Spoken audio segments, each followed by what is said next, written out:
अस्सलाम वालेकुम दोस्तों, उम्मीद है आप सब खैरियत से होंगे। आज हम बात करने लगे हैं कारी मरहूम साहब की और इन्हें रोस्ट करते हैं। तो पहले इनकी फर्स्ट वीडियो को स्टार्ट करते हैं। वो एक इमाम साफ सीधे साधे थे, गांव देहात के। उनकी कहीं नजर पड़ गई किसी खातून की, महल्ले की, बड़ी खूबसूरत थी वो। कहीं बेचारों ने तौबा इस्तिगफार की, नजर कोई इत्तिफाकिया नजर पड़ गई ना।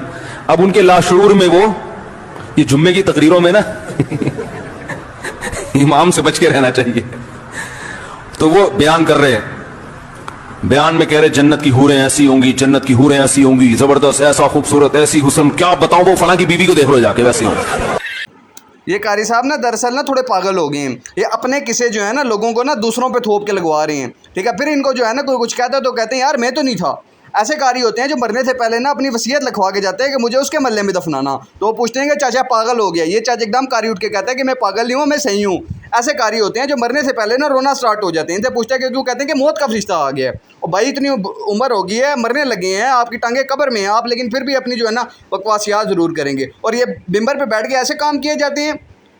आप जो है ना बचपन मुझे लग रहा है कारी बनने से पहले ना आशिक बन गए थे, इस वजह से आप ऐसी बातें करते हैं। चलें इनकी अगली वीडियो देखते हैं।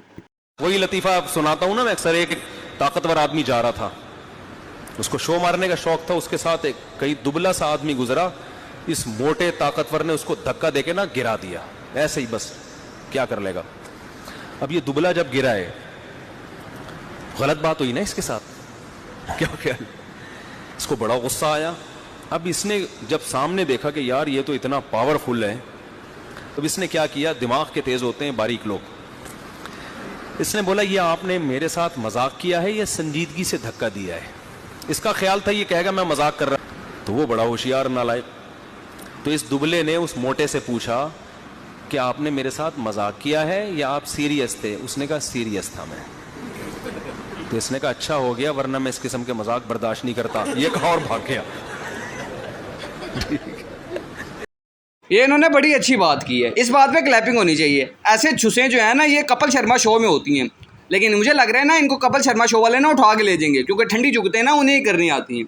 और देखें ये मेंबर पे बैठ के इस्लामी बातें बताने के लिए लोगों को कैसी बातें बताते हैं, ठीक है। जो लोग हैं ना जो अट्रैक्ट होते हैं, इनको पसंद करते हैं, वो इसी वजह से करते हैं कि वो कारी साहब जो है ना इस मशूक़ की बात करते हैं। ऐसे कारी होते हैं जो मेखानों में पकड़े जाते हैं, शराब लेते हुए पकड़े जाते हैं। बाद में बंदा को इनसे पूछता है कि कारी साहब आपको मैंने वो शराब खाने में देखा था। आगे से कहते हैं कि यार वो मेरी बेगम गई थी, मैं उसको लेने गया था। बेगम पे शराब खाने में कहाँ से आ गई। चलें भाई इनकी अगली वीडियो देखते हैं। जब लड़का पहली रात लड़की के पास जाता है, अल्लाह अकबर, कोई कहता है पहली मर्तबा चेहरा देखेगा, मुंह दिखाई में क्या देगा। कोई कहता अंगूठी बना रखी है, कोई कहता मैंने लॉकेट बना रखा है, कोई कहता मैं हाथ में 5000 रखूंगा। या तो निजाम उल्ट है, मामला उल्ट है। मेरा नबी दूल्हा बल्कि पहली रात सैयदा खदीजातुल कुबरा के हुजरे में गए, अल्लाह अकबर, मेरे नबी अंदर दाखिल हुए। सैयदा खदीजातुल कुबरा ने कदमों की आहट से पहचान लिया, घूंघट में कहने लगी सोने जहां खड़े हो वहीं खड़े रहिए। अपने तकिए के नीचे हाथ डाला, 40,000 दिरहम उठाए, हुजूर के कदमों पे ला के रख के रोने लग गई। कहने लगी कमली वाले, अब घर में यही कुछ बचा था जो आज मैंने तेरी जूतियों पे कुर्बान कर दिया है। मुझे ऐसा लग रहा है ना इस साल ना ये कारी साहब जो है ना बकरा ईद पे कुर्बान होने लगे हैं, क्योंकि ऐसी सेहतों वालों को ना बैलों को पहले लुटाया जाता है। ऐसी जो सेहत है ना अगर किसी बैल की हो ना, वो कुर्बानी जो है ना उसकी ठीक ठाक होती है और मालिक की मौजें हो जाती है। और कारी साहब जो है ना इनका दुख जो है ना वो मुझे दिल से दिख रहा है, क्योंकि बचपन में इनके साथ ऐसा ही हुआ था, बचपन में सच्ची शादी के टाइम। अब हम क्या करें, कारी साहब को जो है फुल मस्ती में फुल आंसू गिर रहे हैं यार, फुल मॉल में आ गए कारी साहब और रोना पे स्टार्ट हो गए। अब वरना इनको क्या कहे। अब नेक्स्ट वीडियो को स्टार्ट करते हैं। एक 80 साल के बूढ़े थे, हमारे एक जानने वाले ने बताया, उनकी कहीं सेटिंग हो गई कनाडा के किसी लड़की से फेसबुक पे। 80 साल के बुजुर्ग की सेटिंग किससे हो रही है, कनाडा की किसी गोरी से। गोरी जवान थी, बहरहाल सेटिंग हो गई आपस में। वो गोरी का कोई मफाद होगा, शायद कोई पैसे वैसे चाहती हो, क्या चाहती हो वल्लाहु आलम। ये चेक करना चाह रही हो कि देखें भाई पाकिस्तान के 80 साल के बूढ़े, ऐसा जज्बा है माशाल्लाह उनका। शायद हमारा बयान सुना उन्होंने। खैर, जो मस्जिद के इमाम थे उन्होंने मुझे बताया कि वो बूढ़ा आया इमाम साहब के पास, कहने लगा कि जी आज शाम 6 बजे मेरा निकाह है, कनाडा से लड़की आ रही है, तो इसके लिए मुझे क्या क्या चाहिए, इसके लिए मुझे यानी डॉक्यूमेंटेशन में इसके लिए क्या क्या ज़रूरी है। मैंने कहा आपका शाम तक जिंदा रहना ज़रूरी है। मुझे लग रहा है कारी साहब को बड़ा एक्सपीरियंस है, कारी साहब का बड़ा नॉलेज है। लग रहा है कारी साहब की जो है ना उम्र काफ़ी है, इनकी सेहत देख के तो मुझे ऐसे ही लगता है कि ये अभी जल मरने लगे हैं, ठीक है ना। और ये बातें जो है बड़ी फ़नी फ़नी कर रहे हैं, उसे हमें हंसी बड़ी आती है। वाकई में 80 साल का बूढ़ा, इनको कैसे पता कि 80 साल का बूढ़ा था? क्या इन्होंने किस चीज़ का उसको चेक किया उसका कि उसने कनाडा? और ये कैसी बातें कर रहे हैं? मेंबर है कारी साहब, आप एक घर में अगर ऐसी बातें करें ना तो बच्चे खुश होकर ना ताड़ियाँ भी बजाएंगे और उनकी मोहब्बत भी आपसे ज़्यादा हो जाएगी। लेकिन आप ये मेंबर पे बैठ के बात करेंगे ना तो फिर हम ज़रूर आपको रोस्ट करेंगे। अगली वीडियो इनकी देखते हैं। वो एक डॉक्टरों ने दवा इजाद की, साइंसदानों ने। बच्चे ना उस मुल्क में बदतमीज पैदा हो रहे थे बहुत, तो उन्होंने कहा यार हम कोई ऐसी दवा इजाद करते हैं कि बच्चे तमीज़दार पैदा हों। तो साइंसदानों ने कैप्सूल एक हामिला औरत को खिलाया, बड़ा अच्छा तजर्बा, बच्चा पैदा होते ही आदाब। हम लोग यही चाहते हैं कि क्या हो गया, ऐसी दुआ कबूल हो कि बच्चे, या अल्लाह मेरे बच्चे ठीक हो जाएं, बच्चे फौरन घर में दाखिल होते ही आदाब। तो ये तो भाई कैप्सूल से होगा, ऐसा कोई दवा इजाद कर लें। अब साइंसदानों ने क्या किया, उन्होंने बोला यार तो बड़ा जबरदस्त तजर्बा हुआ है। एक खातून को 1 दर्जन कैप्सूल खिला दिए उन्होंने कि यार देखें जब इतना तमीजदार बच्चा एक कैप्सूल से पैदा हुआ है, 1 दर्जन से क्या होगा। अब बच्चे की विलादत ही नहीं हो रही, पैदा ही नहीं हो रहा, बड़े परेशान, यार ये कोई रिएक्शन तो नहीं हो गया कि अल्ट्रासाउंड किया, पता चला कि जुड़वा बच्चे हैं, हर एक दूसरे से कह रहे पहले आप, वो कह रहे नहीं पहले आप। 6 महीने हो गए, वो कह रहे पहले आप, कह रहे नहीं सर पहले आप। वाह कारी साहब, वैसे मज़ा ही आ गया। वैसे इतना एक्सपीरियंस आपका आया कहाँ से? मुझे लग रहा है ना आपसे मुझे टीचिंग लेनी पड़ेगी, ठीक है ना। मैं आपके अंडर अगर टीचिंग लूँगा ना तो इसका मतलब मैं बड़ी अच्छी बातें कर सकता हूँ। वैसे कारी साहब अगर ऐसी बातें करेंगे ना तो फिर हमारे यूट्यूब चैनल ना बंद हो जाएंगे।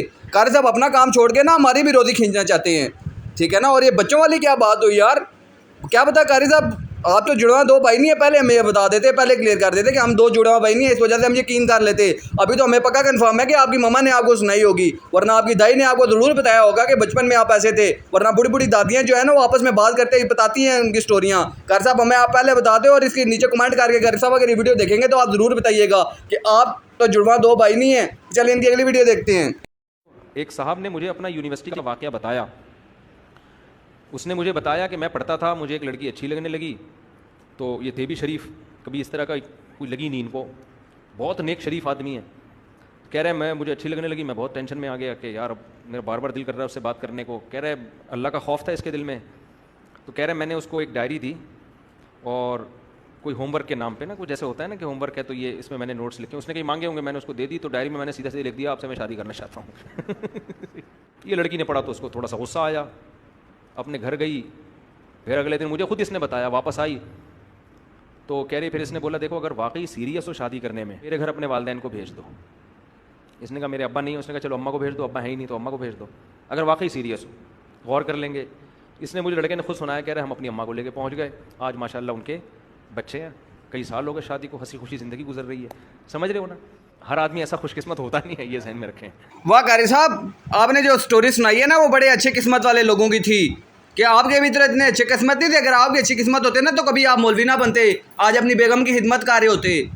आप हमें ज़रा सच्ची सच्ची सारे बातें ज़रा क्लियर कर दें, नीचे कमेंट करके ना मुझे आपने ज़रूर बताना है कि इन कारी साहब को रोस्ट करना अच्छी बात थी कि नहीं। अगर कारियों का रोस्ट चाहिए तो और कारी भी बड़े मेरे पास पड़े हैं, उनके भी ना मैं ऐसी की तैसी फेर दूंगा। ये कारी साहब जो है ना मिंबर पे बैठ के ना मिंबर को बदनाम कर रहे हैं। मिंबर एक जो है ना बड़ी पाक जगह है, ठीक है ना। ऐसे बंदे ना, इस तरह के बंदे मिंबरों पे नहीं होना चाहिए, ठीक है ना। कारी साहब ना मुझे लग रहा है कि अपनी बातें जो है ना लोगों के नाम नाम पे बोल के बताते हैं, क्योंकि इनको पता है यहाँ से कोई बंदा उठ के ना चपेड़े कराना स्टार्ट हो जाएगा और मैं मिंबर से भी जाऊँगा। और ये जो है ना इंटरनेट पे फेमस होने पे लगे हैं, ठीक है ना। इनको इस बात को समझना चाहिए कि जो काम करें ये बड़े बुरे हैं, तो इनका नतीजा भी बड़ा बुरा होगा।